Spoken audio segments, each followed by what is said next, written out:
Mahilig kayo sa magic sarap dito, no? Magic sarap. Walang ng shoot, sayang ang oras mo pag mamimili ka. Yan.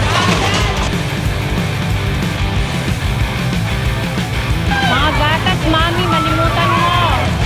Sige. So, makikilala na po natin ang batch 2 winners ng Hako Challenge Valentine's Day Edition mula po dito sa Isabela. So, hi, madam.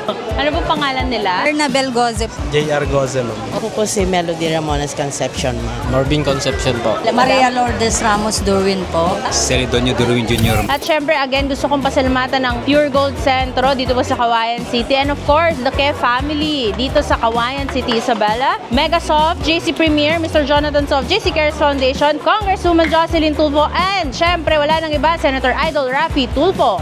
So, let's do the Hako Challenge here in Kawayan, Isabela. And 3, 2, 1, go!